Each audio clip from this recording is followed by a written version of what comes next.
welcome to Side Action. We got episode 11 of season 7. That's what I was worried about.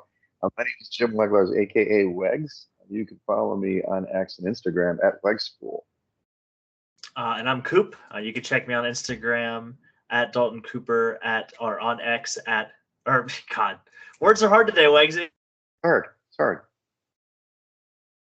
X at Mr. Grumpy Gills. Again, we are the Side Action Podcast. Welcome in. Make sure you check us out on TikTok as well. I know that's the up and coming thing what the kids are doing. So how are we doing, Wegsy? I'm doing okay. You know, it's the end of the week. We're doing this on Fridays lately, so kind of easing in, sliding in off the Brontosaurus, trying to finish my week. It's been another rough week in Hawaii in terms of work. So fun. You know, we had a lot of fun last weekend, as you saw the costume pulled off the Wolverine look. It was pretty fun. And Nice. you know, I didn't end up going out last night. I was a little tired. It's okay. I had a good Saturday night. Was out pretty late. You know, very hungover Sunday, so then must have been a good time. There was lots of daredevils out there. Did you see the one daredevil I sent you? Did you see that? Did you see that one picture? It was like it was actually a woman, but she had her boobs covered. Yes. She called herself the topless Deadpool. Okay. Topless Deadpool. That was a That's pretty cool interesting. little group. And then I saw Storm and I saw Gambit and I saw the gang. So it was a good time. I mean, it was the problem with me and the group out here is the one guy, he's a great guy, Khan. His name, he didn't want to dress up. Isaac, who visited me, didn't want to dress up. So we were out early. We had dinner and we were out, and then you know Isaac was still adjusting to the time. They end up bailing at like 9 and 10 respectively. And then the other guy I hang out with didn't show up till almost like midnight. So I had like an hour and a half by myself at the bar, and I was a little bit drunk. I was, you know, trying to dance a little bit, do some stuff. You couldn't leave the bars; they were so jammed. It took a half hour to get back in. So anyway, ultimately, great time. A little too much drinky, but we made it happen. So how about yourself? Sounds like you hit the holiday club. I'm very proud of you. Oh yeah, we Irv and Jason threw a little holiday club, or I guess they did like a house party thing, and then like I don't know, a dozen of us went to holiday club. So that was Saturday, pretty good time. Sunday we just hung out and just watched football. Good. We watched the miracle. I guess the miracle or the nightmare, I don't know, depending on which side you were watching, that happened in Washington over the weekend. So, but other than that, it was pretty boring. Yeah. Okay, well that's okay. Boring's good. You got your pink sweatshirt on now. It looks like it's colder there. I heard Isaac flew out yesterday and he arrived today, and he's like, "Oof, like who turned on the AC because it's quite a bit cooler than the islands here." So, so yeah, not really. And I just realized when I come back in December, I don't have a jacket with me, so I have to figure that whole thing out. But you know, that's in the future. I'm still living the island life here. And it's so funny. People are like, "Ooh, it's getting cooler." I'm like, it's 79 degrees. Okay. Just chill out. It might hit 70 or 68 or something overnight, which is, ooh, cool. But it's still like 80 degrees pretty much. Hell yeah. That's hard to beat. It's hard to beat. So let's start off with the shed. I see you're typing some notes, so I will jump in with mine. You alluded to this already. Admittedly, Action and I picked Washington, so nice. Well, it's your team. It's your team. You know what I mean? I am the commies. I have my Jane Daniels jersey on order, but the guy who's going to the shed is Tariq Stevenson, who's a cornerback for the Bears. You know, look, if he was on a different team, I don't know if I'd put him in the shed or not. I mean, certainly he made social media and had to make the rounds, but if you haven't seen the play, I'm sure you have. He's taunting the fans, you know, with basically on the last play, which, guys, the game's not over. We all know this, first of all. And secondly, why aren't you looking down the field? The game, just end the game and taunt if you want. And so then he taunts the crowd, realizes the play's underway. Meanwhile, Daniels is running around like crazy man and chucking the ball. He got it like 64 yards in the air. It was a pretty amazing throw. But then Stevenson off the side, goes up to intercept it instead of knock it down, and it just pops off his hands and touchdown in the back, touchdown in the end zone for Washington for the incredible donkey punch loss. So I'm surprised they haven't cut him or at least, suspended him or something, because that's just a bad look for the Bears. But, Eberflus, typical Eberflus, like pretty soft on this situation. And what are you going to say? Tyreek Stevenson, get in the shed, figure it out. Yeah, bad. Just, you can't, I mean, God, just everything. To come off a bye and for that team to look like that, everybody should lose their job, in my opinion. That's all I got to say. Yeah, they didn't score until fourth quarter, pretty much, right? So I think they punted 6 out of the first 7 drives coming off of a bye, which is just, anyway. The other entity in the shed is the Browns organization. Now they got to win. You're like, Wegs, they just got to win. No, it's the blame here. Why the hell was Jameis Winston not starting before? Did you know that Sean Watson, 19 games started for the Browns. How many 300-yard games has he thrown in those 19? I'm switching. They usually ask me these type of questions. Zero. Jameis Winston, first start, 300-plus yards. Boom. What are we doing here in Cleveland? It's inexcusable. So besides Jameis can stay outside and make sure you guys get out at some point. But the rest of the Browns organization, especially the GM and the ownership, get in the goddamn shed. Like, I know it's not the coach's fault. He wanted him. He's not really controlled the team apparently, but now they finally let Winston start. I don't think this is going to save their season, but it could. Certainly it's better than Watson out there. And so anyway, great win, but Browns organization, welcome to the shed. You probably should fire everybody above a certain level at some point. Yeah, if anything, it makes Kevin Stefanski sleep a little better at night, knowing that he's probably safe, No so kidding. It really just shines a light on how good of a coach he can be. That's and sure. last year, Flacco had 6 of 7 times over 300 yards. So 7 out of the last 8 times you've started a quarterback besides Watson who's thrown over 300 yards. We know the issue. It's Watson, right? So anyway, who you got in the shed this week, Coop? Yeah. Well, first of all, I had the Yankees in the shed. So the Yankees officially lost the World Series. I believe that was Wednesday night. So they robbed us of having Game 6 tonight, in my opinion, because they blew a 5-0 lead literally in one inning. So they were up 5-0 going into the 5th inning. The top of the 5th happened. They had 3 errors. They had a catcher's interference later in the game and ended up blowing a 1-run lead there.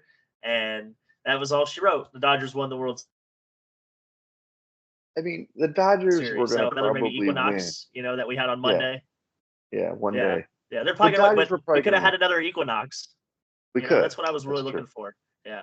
So I mean, look, the teams that go up 3-0 in the World Series, I think it was like 21 out of 27 win in a sweep, and then the other ones win in Game 5.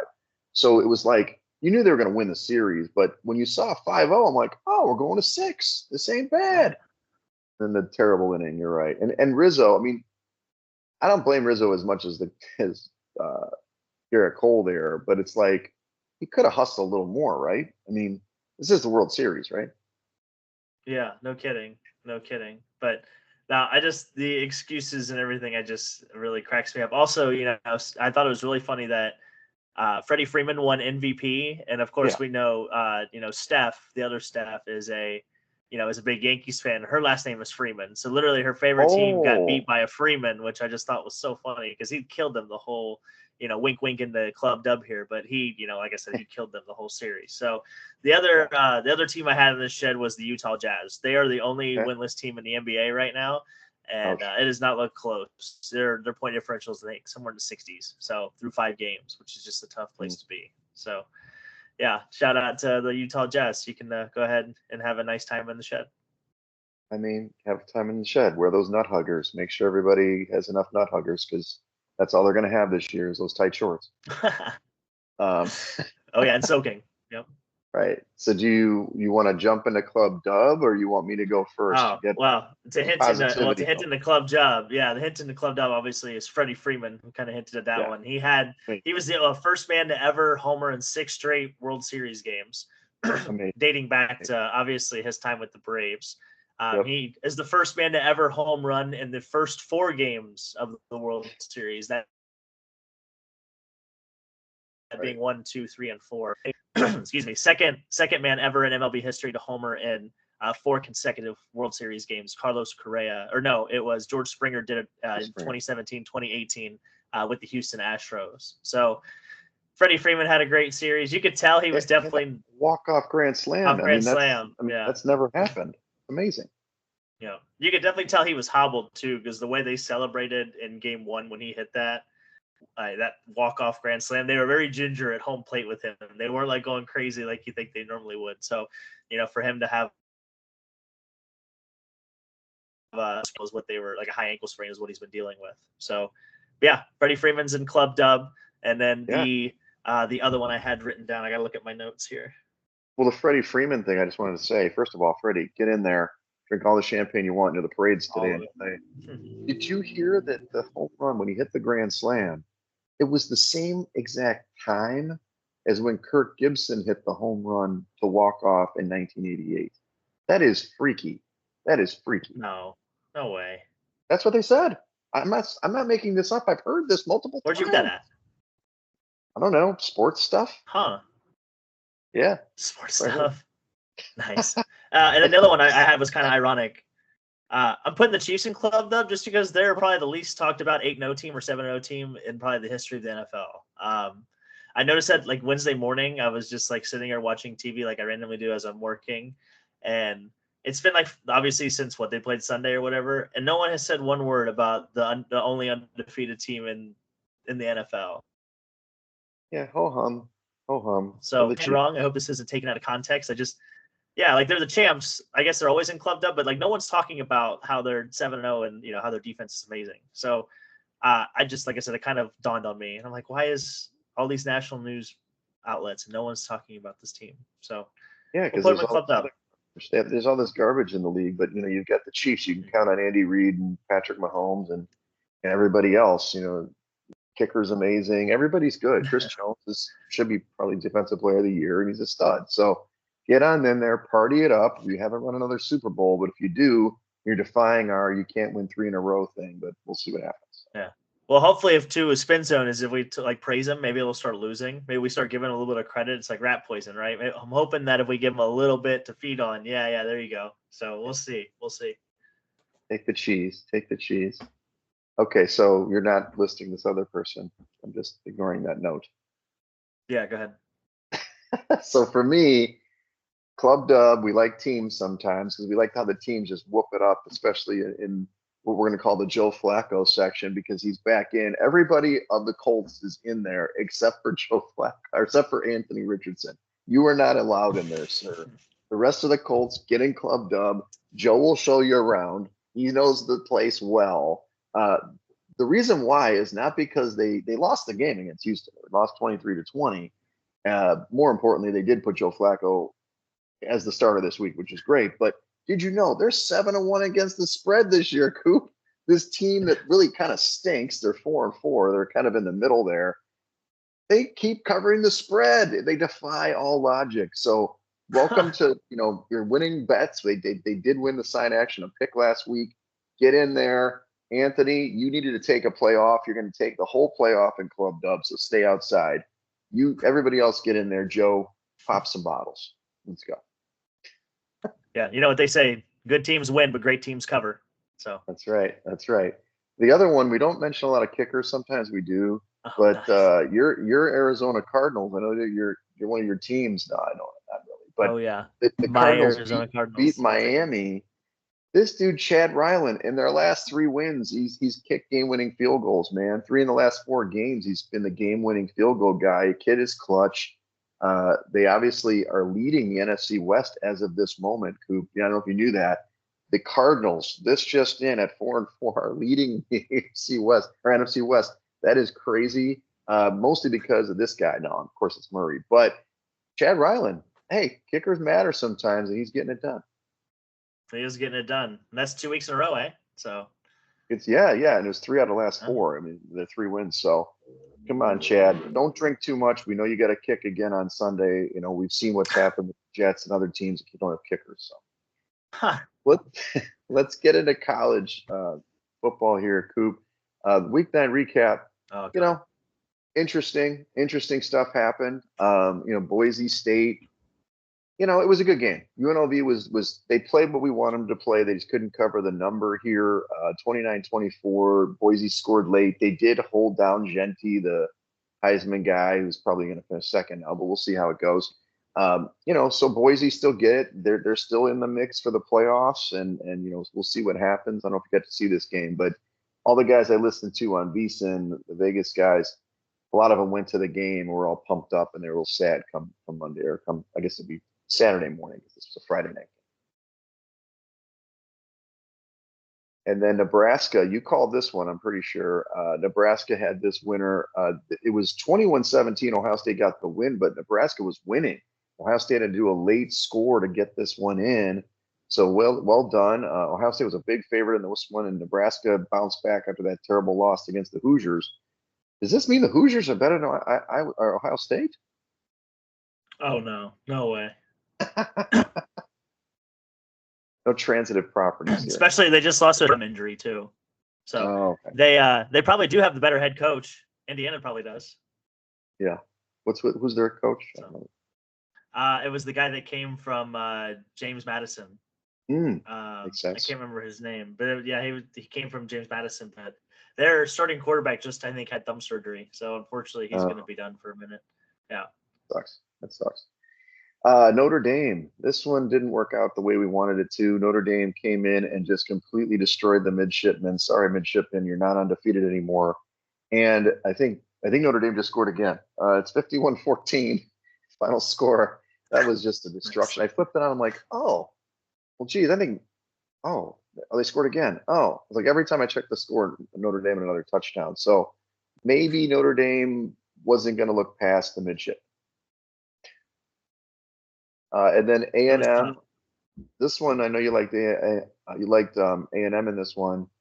This is right, yeah, right. And then, but yeah, that was 17-7. I'm sorry, LSU was winning 17-7 at halftime. I don't know what happened in the second half, but they figured out the defense and they just scored 31 points in the second half. So A&M just flipped the script, wins outright 38-23. It was just a destruction, and now they're the only undefeated team in the SEC. What do you think about that game? Yeah, some second half turnovers as well. Kind of what did LSU in. Just give anybody a short field, you're playing with your food, if you will. So exactly. Yeah, just tough. No shot. And then Oregon took care of business against Illinois, 38-9. So it looks like they're the best team in the country. They got another big game this week. And well, we thought Missouri might be game for Alabama, but apparently not. 34-0 in this one. The Tigers are the proverbial paper tiger, literally. And so Bama actually got back. They got back in the win column, looked pretty good actually in this one. Missouri just isn't very good. No, they are who we thought they were. That's right. And then lastly, we thought Texas was going to bounce back big time, but maybe Vandy's just a little better than we thought. I mean, they not just covered the game, they kept it really close. 27-24 was the final. Texas gets the win, but not even close to the cover. So Vandy's one of those teams you got to watch out for. Yeah, they're frisky, and they do have an older quarterback. I think he's a third year red shirt. So I don't remember his name off the top of my head, but he can spin a little bit. He obviously his breakout game was against Alabama. Right. Well, this week, Coop, I got 4 big games highlighted. You've got Ohio State at Penn State. This is on Saturday at 11 a.m. Central Time. Ohio State is favored in this one. I didn't update the line, so let me make sure I've got this correct. Because sorry, I do this early in the week and didn't cross check. I gotta remember to do that. I only do the pros. So let's see. It's down to 3 points. 3-point favorites for Ohio State. The total is 47 still, so that's accurate. Look, this is a tough handicap. I know I'm gonna let you do your thing because you know it better, but Ryan Day isn't great, but James Franklin never wins in these big games. But in theory, Penn State's the better team, and they're at home. You got to figure it's a whiteout. Is this the first time James Franklin's going to beat Ohio State in his career? I don't think so. I actually think the big caveat of this game is it being played. I think that like the biggest advantage is it's being played at noon and not at Oh, right. nighttime. Yeah, because I think the crowd noise wouldn't be normally as loud during the Sure. day as it would be at night, because everybody's probably getting part of their ass off on Friday night. They're going to get up at noon on Saturday, so Right.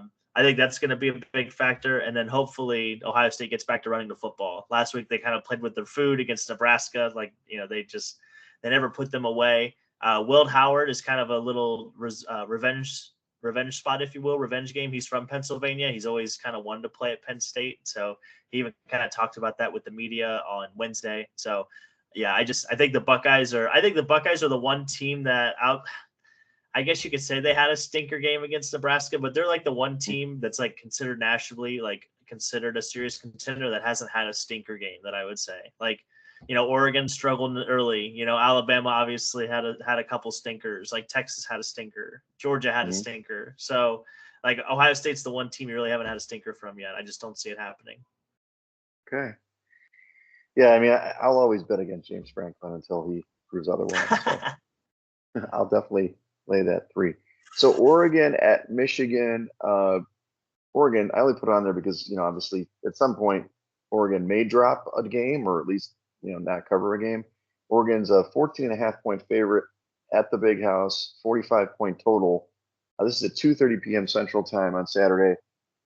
We talked about this before, when Michigan was, dogs at home. I mean, how many times have they been dogs at home this year? It's like the third or fourth time now. And they've come through, besides the Texas one, they've come through. But this one, I think Oregon's just too good, right? Yeah, I just think the lack of offense is going to translate to their defense being on the field way too much, and it's going to eventually wear down. Yeah. 14.5. Even with the hook, you're okay with the hook? I would stay away from this game just because the back door could probably maybe be open. But yeah, I would hammer Oregon, or I'd stay away. Yeah. Okay, gotcha. Then we got Texas A&M. I'm putting them on the list because they're, the Aggies are undefeated now. And you can see they're playing a tougher game at South Carolina. They're a 3-point favorite on the road, 45-point total. This is at 6:30 p.m. Central Time. Can this A&M team still stay undefeated, or is this the game that sorry to use the term, the Cox, that they take them down in where are they? Columbia. They are Columbia. Yeah, I don't. Again, I don't like Texas A&M as much as some other people. It might be Right. just the Notre Dame game is maybe still stuck in my head, but I know South Carolina's been tough at home. Again, this is a stay away game for me. I don't like it. I don't know too much about. Like I said, I have too many negative feelings about Texas A&M to pick them. So I would go Cox or stay away. That's usually try to stay away from Cox once in a while. Anyway, Penn State Pitt is going to SMU. These are two Yeah, ranked teams, 18th and 20th. SMU's been really good this year in the ACC to start. SMU's a 7-point favorite at home, 57-point total. This is at 7 p.m. Central Time. Do you think that SMU keeps rolling, or this is actually going to be much closer than 7 points is put out there? it'll be closer, but I feel better about the over. I would take the over in this game. So Pitt played pretty well against Syracuse last week on a Friday night game, They did. but suspect on defense. Yeah, I would suspect on some of their games earlier this year. But yeah, I like the over in this game more than anything. Okay. Well, let's walk through your picks. This is a bounce back week for you. I'm all on board with you this week. You had a rough week last week. You already mentioned you like Ohio State -3 at Penn State. What are the other picks this week? We've had a couple of rough weeks, honestly. The second pick we're taking, we're gonna ride with Syracuse. I think Kyle McCord's gonna have a bounce back spot. They're playing Virginia Tech. They're getting 4 points. I'm gonna take the 4. I think they're a better quarterback. Hopefully he plays a little bit better and they don't get it. They don't 8-0 hole like they did last week. So I'm gonna also take Sparty.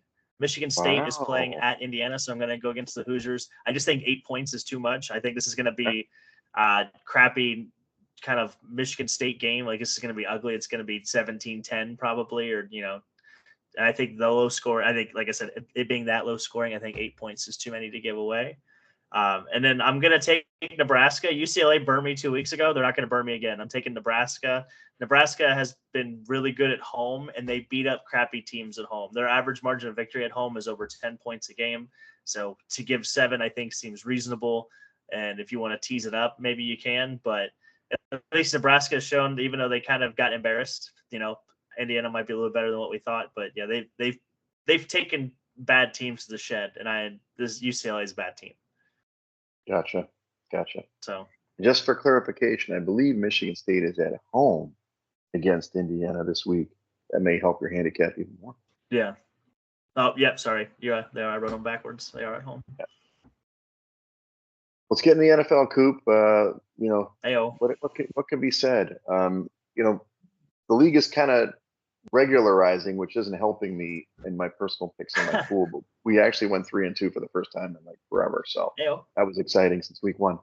Overall, 8-8, split right down the middle between favorites and dogs. So the dog stuff is not working anymore. You've got to pick the right games. And actually, if you pick favorites at this point in the season, you win a little money overall, which I hate that actually. So, but the overs 12-4, all of a sudden defenses can't play out there. I don't know if it's just they adjusted the lines down too much, but there's a lot of high scoring games of late. So we'll see if that continues as the weather starts getting poorer in other parts of the country. Sometimes that is kind of a cap on some of those costs.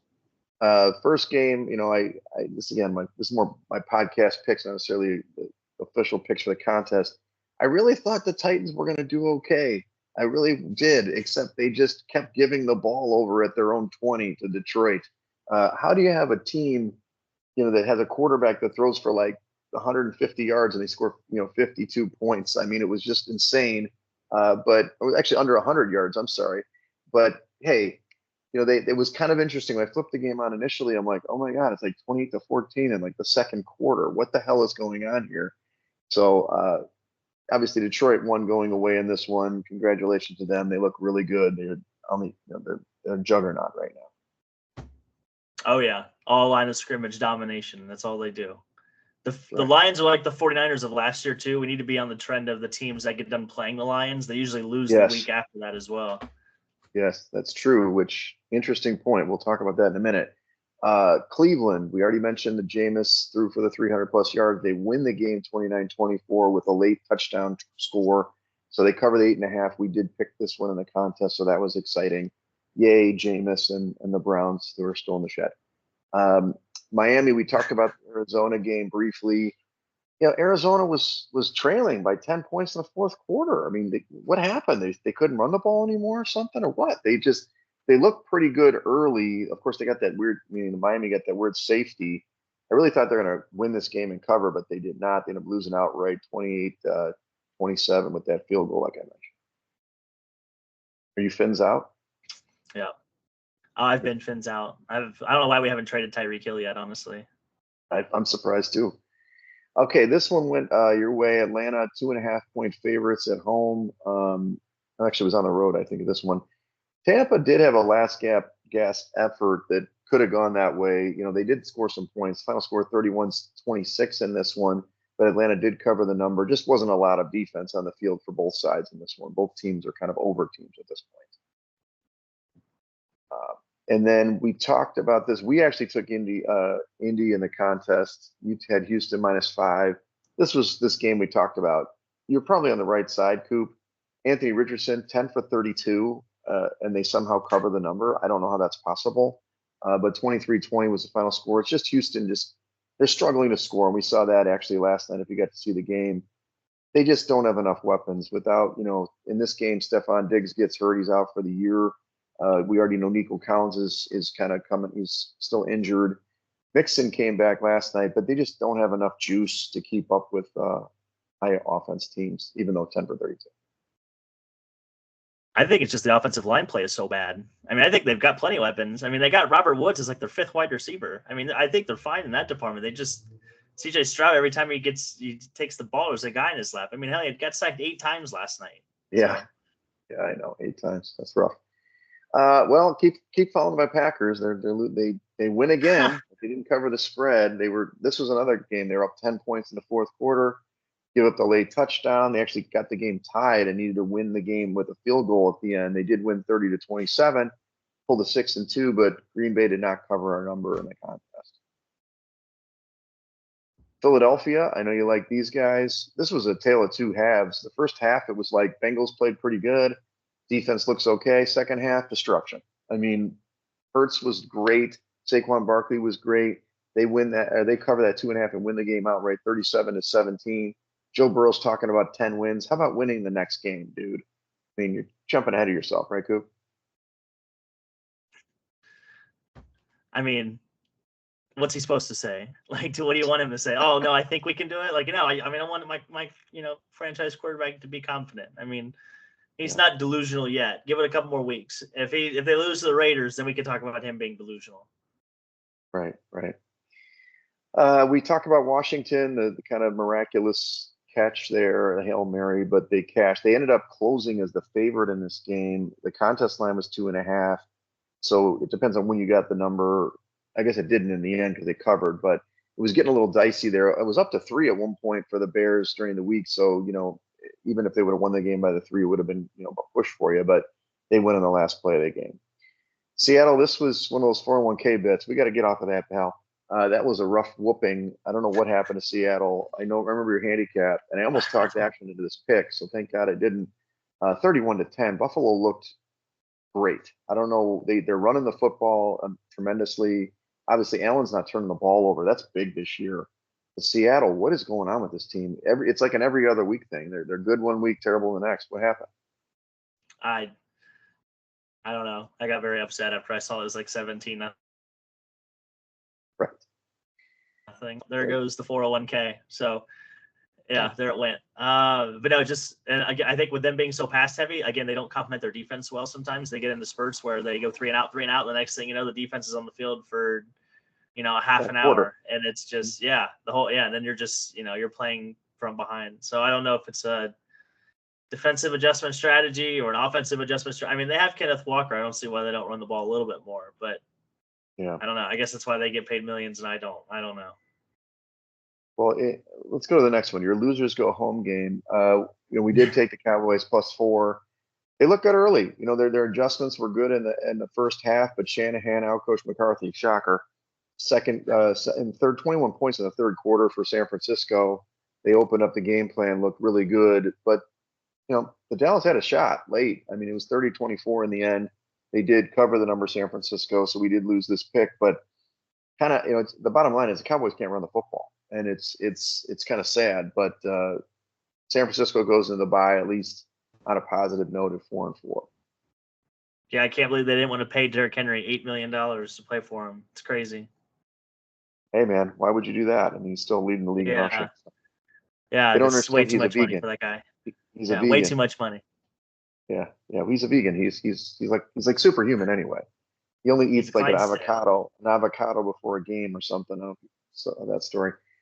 Okay, so then the last game was the Giants against Pittsburgh. Well, Pittsburgh is incredible on Monday Night Football. They have not lost a game on Monday Night Football in like a decade, so you can't go against them. But even with here's the thing about this game, and again, wasn't a contest pick. It was just my picks, internal picks. I did make a bet on this game early in the week. Come on, dude, you're inside. You get a fumble recovery at like the 25. 2 plays later, Daniel Jones fumbles it right. It's classic. So Steelers win this game and cover 26-18. What are you going to say? I mean, the Steelers are 6-2. So are they in a legit, not just to win the division because they're obviously leading the division, but I mean, could this be a surprise team? Could this be a team that could beat the Chiefs? I don't know. They haven't played anybody yet. So yeah. I like the best team you could say they've played is maybe the Jets, right? Maybe. Ouch. Yeah. They lost to the Colts. I mean, this lost the Cowboys. Team, for Christ's sake. So, yeah. Granted, that was with the other quarterback, but still, I mean, let's wait. Let's just wait because the back half of their schedule is brutal and the front half was really easy. So, I even said this on the preseason one. I was like, the first 8 games, they're going to be 6-2, 7-1, 5-3, and they're all going to be like, oh my God, look at the Steelers. So we'll just hang on a minute. We'll just see what happens. Yeah, I agree with you 100%. I mean, I don't believe in them. I don't believe in Russ either. I mean, Cooking. I mean, look, Pickens made some great catches. By the way, I can't believe that a guy hops on one foot twice on the same leg and that's not a touchdown. What the hell are we talking about here? It's two Did you steps. see that there's a lawsuit?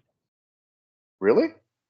There's a lawsuit for a guy that picked George Pickens as like an anytime touchdown score, and he put like $10,000 on it. So now he's having a class action lawsuit with the NFL, proving the same point that you're talking about, having that two foots is not 2 feet.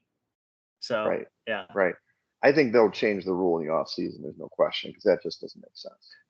Well, they said it was discriminatory against somebody who may be a paraplegic, saying that paraplegic. Oh, boy.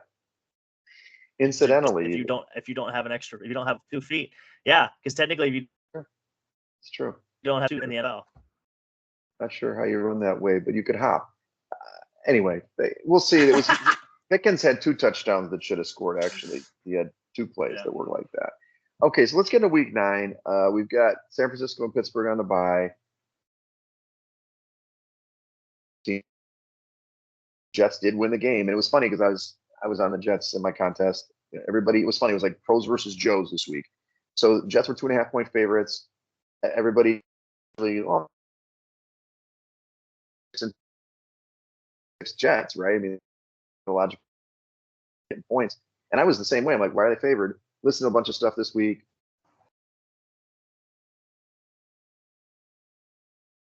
21-10. It was, or 21-13. It wasn't even pretty. I was like, I can't believe I backed this team. They look so bad. Yeah. They finally can't score more than like 30 points in a game. It's so not much to say there, I guess. Speechless. I love that. No, well, the biggest takeaway too, if I don't know if you covered that before, but the 6 previous times this happened in NFL history where a 2-6 team was playing a 6-2 team under these circumstances, the 2-6 team was literally 6-0, so they'd never lost in this situation. Yeah. I'll have to look at that. I'll have to look at that situation here. So, okay, let's get into the main slate games. There's no fancy games in London or Germany or whatever. So we've got Dallas at Atlanta. Atlanta is a 3-point favorite at home, 51.5-point total. Is Dallas going to bounce back at all, or your prediction of them winning 5 games this year is looking pretty damn good? Because they only won 3 and they played like garbage. But Atlanta, what can be said? Dallas, I'm assuming that they're not healthy. There's nobody coming back coming back on the field, Parsons or Bland or anybody like that. So if Atlanta has time, then obviously Kirk can find the guys down the field. So you got to back Atlanta, right? Yeah, I mean, every time a Dallas has played inside too, they've gotten destroyed this year. That's the other problem too. But I think it's up to 3.5 now. And I think once you get 3.5, so at that point, I think you play the number just because the pressure rate is so low for Atlanta. Dak should be comfortable, and I mean, CeeDee Lamb should have a day. So I think depending on the number is the side. So I think if 3.5 it's Dallas, at 3 it's Atlanta. But I could see Dallas. I could sprinkle some money line for the Cowboys in this game just because, like I said, there's no pass rush. They have to win at some point, right? It's like they've been losing games every week. It's just rough, but I don't know. It's just not the same team like you mentioned. Denver at Baltimore. This is a really interesting game here, Coop. Baltimore, loses, of course, to Cleveland. They were rolling, and they got beat. In the contest, it's 9 points for Baltimore at home. 44.5-point total is the market, but it's 9.5 in the market. And my whole thing is like, can I back? Like, my numbers tell me that this is too big of a number for Baltimore because Denver's defense is pretty good. But angry Ravens against Bo Nix on the road, yeah, it's a pass for me, dude. There's no way I can back Denver. I guess it would be Baltimore a pass. No, I would feel comfortable laying the number. I'm taking Baltimore here. I think the biggest reason too is, one, they just got embarrassed by Cleveland. Secondly, the strength of the Ravens, or I guess the weakness of the Ravens, is nowhere near a strength of the Broncos. So what's Cortland Sutton going to do? Going to have 200 yards receiving? No way. So yeah, no, I lay the number. I take the Ravens. I think this is a 3-score game for sure. Okay. Yeah, what I will say is Baltimore's defense has been awful, as you mentioned, especially the pass defense. And Denver also is very much game script dependent. So if they're up, they're great. If they're down, Bo Nick's chucking. No, he did have his best game last week, but that's not going to happen this week. So. How about your Finns? Finns are going to Buffalo. Finns out. Your Finns out, man. You're not Dolph. You're Dolph out. You're Yeah. Coop out. So you've got Buffalo is a 6-point favorite in the contest, 49.5-point total. I'm all over Buffalo here, bro. It's a last chance effort for the Finns. They have to kind of win this game. I mean, if they're going to even salvage a season, but the problem is they can't. Josh Allen kills this team, right? And they just run all over this team. I'm surprised the numbers come down. It was 6.5, 7 early in the week's come down to 6. Maybe I'm missing something, but this is one of my picks. I think it's one of yours too. I think it might be a Tua revenge game. That's the only thing I would worry about, because this is the game that he got knocked out against was Buffalo. So True. And I guess they do get the break of decent weather. They don't have to worry about playing Buffalo a month from now in the snow. That's true. So True. I can roll the dice. This is probably the day to do it, just for those couple reasons. But yeah, to your point, all I ever see when I put my pillow down at night and this game's on schedule is Josh Allen jumping over people and running into the end zone. So he always seems to have like 4 touchdowns at least when he plays Miami. So just to your point, it's death, taxes, and Josh Allen having rushing touchdowns. There's nothing much to it. Yeah. Yep. On Miami, exactly. Okay, how about New Orleans at Carolina? Another divisional game where this time they're 7-point road favorite. The Saints, 43.5-point total. Did you know, Coop, New Orleans hasn't won a game since week 2? So backing a team that is 7 points on the road, it's impossible. But I can't back Carolina. They are the worst team in the league by a long shot. I know you look at the Wegs index, it's not close. They are way down there. So it's a total stay away unless you want to go to New Orleans, right? Well, Derek Carr's back, but Yep. again, he's already told everybody he's not going to be the savior. So, that's an interesting take to make. But yeah, no, Carolina's bad. I mean, they gave away their best wide receiver for literally what, like a 5th-round pick and then like a 6th-round pick, maybe. That was a bag of balls. Oh my God. It's all like, I don't even know from a business stance if they know what the hell they're doing over there. Like Deontay Johnson is definitely worth more than that, but yeah. That's a different conversation altogether. But yeah, I mean, you could maybe lay the 7. Yeah, to you, it's stay away game for me too. I mean, I don't even know if I'm going to watch this game. It's so boring. No, terrible game. By the way, just I pulled up the index just for context. Your average index pick would be right in the middle, like 16. I mean, like the 16th best team in the league, more or less. The best team in the index is Detroit. They're 6. Carolina is 30.33, and the next team that's just worse, New England, is 25.5. That's how bad they are, Coop. They're like full 5 points worse than the very next worst team in the league. That's really friggin' bad. All timer. Anyway, and then is Dalton starting or Young? No, I think it's Bryce Young still. Okay. Okay, so how about this one? Can I interest you in a Chargers at Cleveland? Chargers. This is actually, Chargers are 1.5-point favorites on the road here, 42.5-point total. A lot of people screaming for, obviously myself included, Jameis Winston. Oh, he's going to turn the season around. But the Chargers, I think they're going to score points in this game. 42.5 seems low. They've been playing much better offense since the bye. They've been opening up a little bit more for Herbert. So on the Chargers, feels weird to go against the Brownies. Yeah, no, Herbert's really good. They're getting Quentin Johnston back, which should help their passing game a little bit. The only thing I would feel bad or nervous about taking the over is both these teams probably want to run the football, and that's just going to run your clock out. So if you're not getting, a 20-yard run every now and again, you're going to be really preying on some explosive pass plays, and there's not a lot of good wide receivers in this game to provide that. Like David Njoku is probably the best athlete that the Browns have on offense, and he plays tight end. So yeah, we'll see. I would take the under, and I'd probably go Chargers, but I would feel more. Okay. You also skipped the Bengals, I think.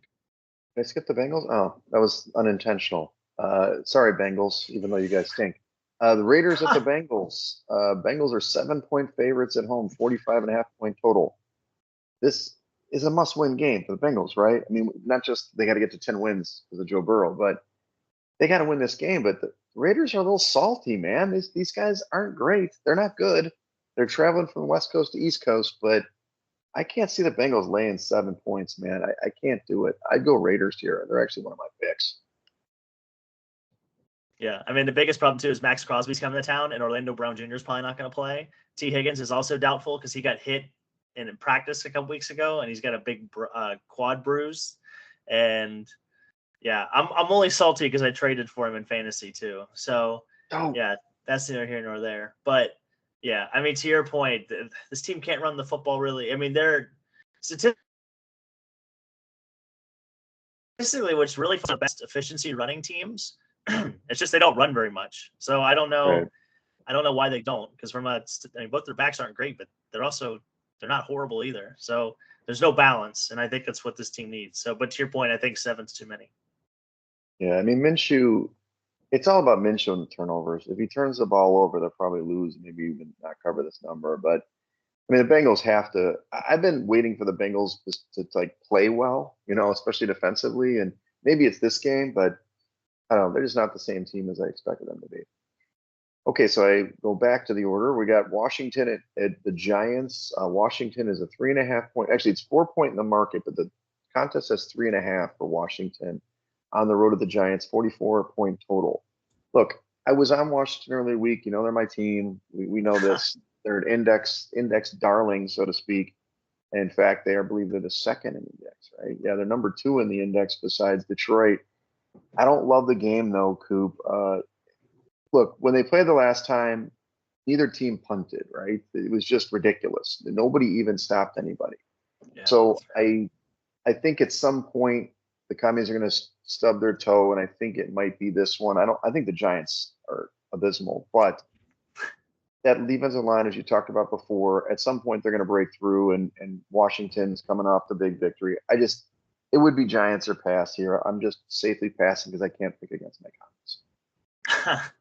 I actually think this is one of the weeks you should jump on the commies. I mean, the Giants have been awful at home. They're the outside of the Bengals and the Cowboys. They're like the worst home team in the league. So team. yeah, I think there's going to be more or less learning of cobwebs just because the second week of the season they're probably still learning more about the offense and how they're going to operate it. Now they should have a pretty good idea. So I think that should translate to more red zone success than what they had. So I would take the commies and take the over here. Hey, I hope it happens. I have Jaden on multiple teams, but I'm just worried about this one. What about New England at Tennessee? We're going to interesting handicap here. Tennessee's a 3.5 point favorite in the market, but 3 in the contest, 38 point total, really low. I don't know why I put this number 1 pick game. Oh, you put as number 1 pick game. So if you follow your logic, the Tennessee played Detroit last week, so they're going to lose this week. I just think that New England won a game last week they probably shouldn't have won. And it's one of those things that Tennessee's defense isn't as bad. They're actually pretty good metrically. It's just about quarterback play. The quarterbacks, God, they stink. But I think Tennessee is one of my picks, especially at -3. I take Tennessee in the contest. Yeah, I'm with you, especially they're playing Mason Rudolph. So Yeah. I know I would take Mason Rudolph over. Also, just the health of the overall team, I think, leans more to Tennessee's favor. So, and New England's already kind of selling parts. They traded Ulsi or whatever to Kansas City earlier this week. So they're kind of this is the 2 fire sale teams. This is the 2 teams that are selling property. So yeah, this is a bore fest if you ask me. Now, can Carolina not get the number 1 pick? Is that why you put the number 1 pick game here? Or are they still giving picks to Chicago or some other team? No, I definitely think you put number 1 pick game, but this might be the reason why. Yeah, there might be. And I think Carolina still has their first rounder. Yeah, I think so. Okay, let's move to the late window. We got Bears going to Arizona. Arizona's a 1.5 point favorite, 44.5 point total. Look, on paper again, and I'm independent of Chad, who's in the Bub Dub over there having a good time, the kicker. On paper, I thought, okay, this is a great game for the Bears to win. They obviously lost the game last week. They're going to play better. Eberflus is abysmal on the road. He's only won like 3 games on the road, and they're against like journeyman quarterbacks. They're not Kyler Murray, and the way that Arizona's been running the football is kind of more impressive to me. So I'm Arizona or pass on this one. It looks like you like Arizona too. Yeah, to your point, the Bears were 3-17 on the road under Matt Eberflus. So, Yep.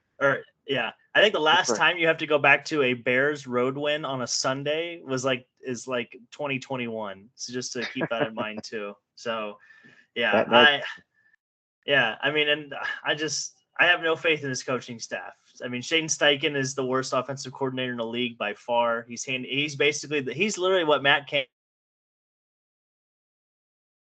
is basically what that Shane Steichen is to the Bears. So, well, first of all, Shane Steichen is the coach of the Colts. Let's get this right. Shane Waldron is the worst offensive coordinator. He's a mess. His play calling is awful. The whole coaching staff is just a mess right now. For your head coach to come out and say, you want to run the ball with a offensive tackle at the 3-yard line? You don't want to do that? No, what's the point of having Roschon Johnson is my question then. What's the point of even having him on the roster? They got rid of their fullback this week, the week that going into that game too. They cut the fullback from the roster. And then, of course, they put him, just all-time comedy is what this team is. But no, to your point, it's Arizona or pass for me too.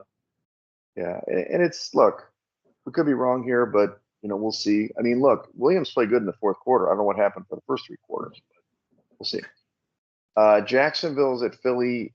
Philly's a 7-point favorite. It's on the contest, 7.5 on the market, 45.5-point total. Philly seemed to get right last week offensively, but the Jags have been playing better offensively. Lawrence has been a little bit better. I don't know. 7.5 seems like a big number. It's another Jimmy Wegs stay away spot. Do you like Philadelphia again? No, I love the Jazz hands. This is actually my get on spot. I love the Jags here. Yeah, you're like the Jimmy Wake stay away game, but no, I love the Jags here. I think just to your point, the 7.5 is too big. I think you could pencil Jacksonville in for 20 to 27 points, and I think that means that Philly's going to have to score 34 or more, and I don't think that's going to happen. So, I think it's too many points. I don't think Jacksonville's going to win the game, but this is also a Doug Peterson revenge game. It is. And they had the revenge game last year, and I think they lost. I think they played him last year and lost Philly. But yes, it's another revenge game. But he still got his job. So we'll see. Okay, here's one of the games, probably the game of the week. Detroit at Green Bay. Green Bay in the contest is a 3-point dog at home, but the line dropped this morning to 2.5. Which is probably indicative that they think Love's going to play, or at least he's going to be a game-time decision. Jordan Love hurt his groin in the game last week. But hey, Malik Willis has played fine too. Detroit is, like I said, on offense has been destroying it. Doesn't matter by land or by sea. They're throwing the ball, they're running the ball, do whatever they want. 48-point total here. I still like Green Bay. I think there's value there. I do think if Detroit wins and covers this number, I will bet them to win the Super Bowl immediately, and of course the odds will drop. They are the second favorite now behind the Chiefs. So, but I do think this might be a tough game, but we'll see. I mean, Green Bay has been kind of living on the edge for a couple of weeks. Detroit has been mauling people. So, what do you think? It's the first outdoor game of the year for the Lions. Oh, too. Outdoors. I think it's going to be interesting to see that. I wish Aiden Hutchinson were in. Obviously, I think that would kind of be the factor here. But I think to your point, all the values with Green Bay. I can't remember last time they were a home underdog. So especially with Matt LaFleur coaching them up, he's a good. Even with Malik Willis, he's 3-0 this year. So I think you take Green Bay. I think that's where the value is. If you get beat by Detroit, oh well, so be it. But I just think that's where the value is in this game.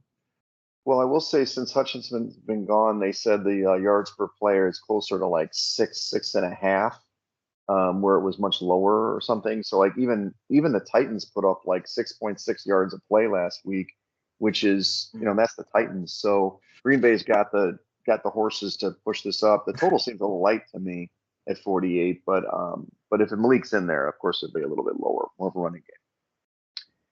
Okay, how about the Rams in Seattle? This is probably the next best game here on the docket. You've got the Rams are interesting here. Contest open at 1.5 for the Rams on the road as a favorite, 48-point total. The market has driven this number down to a half a point. So I'm not sure what news is coming out. I'm assuming Nakua and Cup are still playing. Seattle, maybe that's DK Metcalf is going to play. Is that what's happening that's driving the number down? I might think it's just biased too. Seattle playing at home, maybe. Hmm. Well, they've been bad at home. They've lost their last Yeah, 3 games at home, right? yeah, that's very true too. Yeah, I like the Rams here. I think when they have their healthy offense, they can do things that other teams can't. I've been a little unimpressed by Seattle's defense in the last few weeks. We'll see what happens. Maybe they're like I said, the thing about Seattle, if you want to bet on them every other week because the one week you think that they stink, they come back and play great, and then they stink the next week. So this is the week that you bet on them if you do the every other method. But I would probably go Rams or pass here. Yeah, last 9 games that Cup, Nakua, and Yeah, running back. Kyron Wow, Williams. there you go. The last Kyron Williams. The last set 9 games of those 3 are 11-2. So I think since all 3 of them are back and healthy, the Rams were my Super Bowl team at the beginning of the season. So I think this is a good chance for them to get back into the division. Kind of assert themselves in the race, if you will. So yeah, I like the Stafford and the Rams here. I think it's probably one of my picks. 401k, I might say. Oh God. Yeah, You're going back. Well, that's okay. Maybe we're you going went back with to the Seattle well. last week, so you might as well go back on the other side. So it's going to be the 802k pick of the week because we got to double back on what we got last week. Maybe you stick with like like just your contribution for the week, like your Oh yeah, paycheck contribution, 401k contribution pick of the week. yeah, a Anyway, little lunch money. Yeah, lunch money pick of okay, the week. yeah. Colts are going to Minnesota. Minnesota is 5.5 in the contest favorite at home, 46.5 point total. 5 points in the market. Look, the ATS record 7-1's on the line. You've got Joe Flacco in there. He isn't very mobile. You know what they're going to do. They're going to blitz him from a variety of ways. I think it comes down to can the Colts run the ball against this team because they've scored points. So the number seems right for me. I don't see a lot of value either way. I think if Richardson was going to play, it's like an auto pick for Minnesota. But for me, I mean, it's a little light for me. I guess I put a little more. It's Minnesota or pass, I guess, is what I'm saying in this one, even though Joe Flacco's playing. Yeah, I agree. I don't think the Colts have the offensive line power to stop or to be able to move the line of because the Vikings are even though they blitz a lot 5 to 7 rush defenses in the league statistically.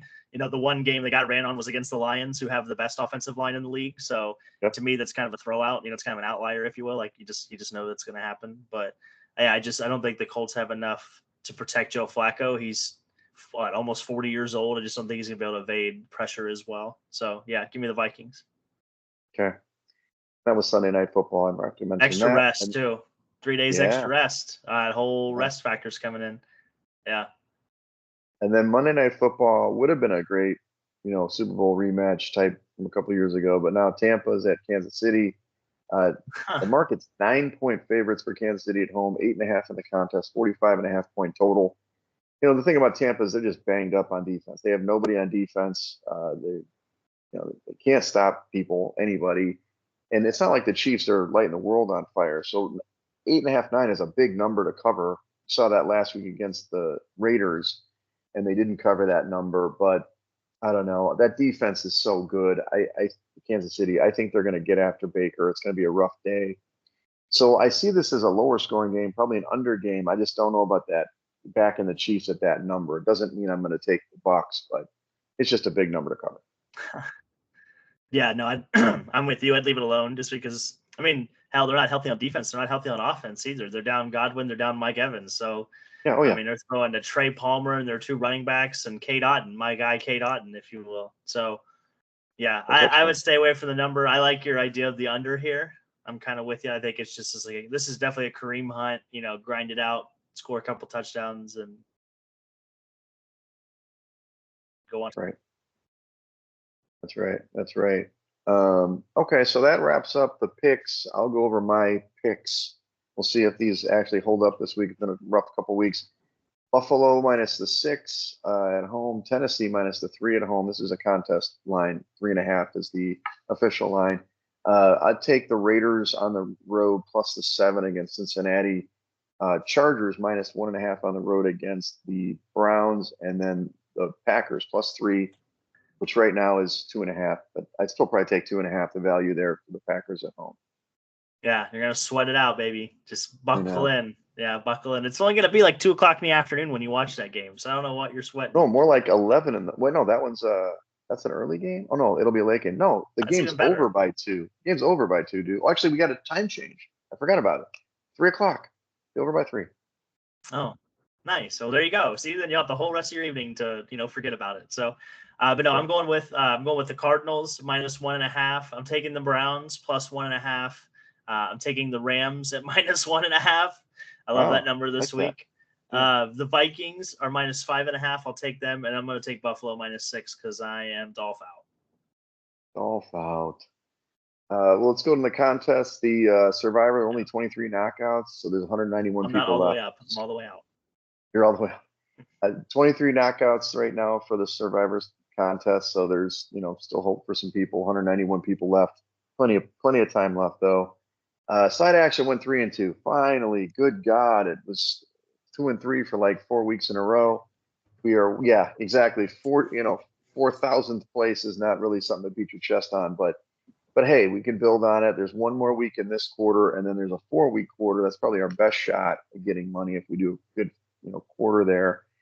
And then what do you got? What do you got going this weekend, Coop? I mean, it's full fall. Oh yeah, you got the cook-off, right? I was gonna say we're playing softball tomorrow. I don't know what, because somebody's not gonna be there, so I'm not gonna name names. Do you have the equipment? I have it at the house. I should have probably given it to you before I left. Yeah, I think James has a couple of the balls, if you will. So he's got a couple balls. Oh yeah, I got to go to the grocery store after this to get everything to make the chili. So are you going to give us? I mean, a lot of people listen to the podcast, but tell me the secret chili. What are we making this year? What's the man? I don't know. I don't know if I want to give away my secrets that much. Okay. It's yeah. Well, there's brown sugars involved. Let's put it that way. Ooh, well, I love the brown sugar. There's a little brown sugar involved, and there's a couple other things that are involved. But look, I don't want to kiss and tell, but it is pretty good. I like a little brown sugar. I like a little spice. So it looks like you're right up my alley here. Oh yeah. And then is Caesar? I'm assuming he's making some too. So how does that work in the house? Like, are you subdividing so you can't see each other's preparation, or are you doing it 2 separate times? I think they have just like little stations, I think is how that works. Because they got one generator, right? We want to keep everything warm. So everything's got to stay within a certain radius of the generator. So I think it's more of a scout's honor, maybe it's not necessarily, who knows? It's not necessarily a popularity contest, Wegs. It's like who makes the best chili here. Okay. Well, we can know. I just thought you pre-made the chili and you brought it. And you're going to actually cook it right there? Oh no, I'm making the chili tonight. Yeah. Yeah, that's what I'm saying. Caesar's also pot, bring it with me. Caesar makes chili too, so you just got 2 different crock pots going on. Okay. Oh yeah. Oh, there's a couple different. I think there's probably a lot of crock pots. I imagine there's probably a good dozen of them. Yeah, well, my favorite last year. Yours was good, but I also like somebody makes that whatever cheese dip or something. That thing's divine. You come off the softball field, you scarf up some cheese, and you throw it on some chili. It's a great time. I'm really sad to miss it. So, are you also dressing up? Is it a costume d'affaire? I don't know if it is a costume d'affaire. I mean, I could be a mummy in a pinch. You could be. I could be, but it's gonna be in the 50s, so I don't know. It's supposed to be like a high. I think it's supposed to be a high. A little brisk. I don't know if I'm gonna be wearing much of a costume. Definitely a hoodie. Yeah. Well, I'm gonna go to the University of Hawaii Women's Warriors game tonight. Pretty excited to see that. It's a little bit of a corporate event where we got invited by, electric company here. My coworkers are going with me. that'll be fun. And then other than that, oh yeah, there's a volleyball tournament tomorrow. I'm not part of it, but I will definitely check it out. And it's a costumed, thing. But they're a little lame here. They only wear it for 7 points and they take it off. So it's fine. I won't be there for the early games because they start at 8. I'll probably go there around noon, watch the playoffs, and I'm gonna hit the farmers market. Get a little Oh walk yeah. in. I don't know Oh if I'm gonna yeah. work out in the morning. Maybe I'll work out this afternoon. I'm just kind of easy living, Coop. That's all I'm doing here. Yeah. Taking in the sights of the farmers market. I'm telling you, it's not Some bad. beautiful Not countryside bad. out there. Yeah. Beautiful countryside, definitely. Beautiful countryside walking around. That's no question.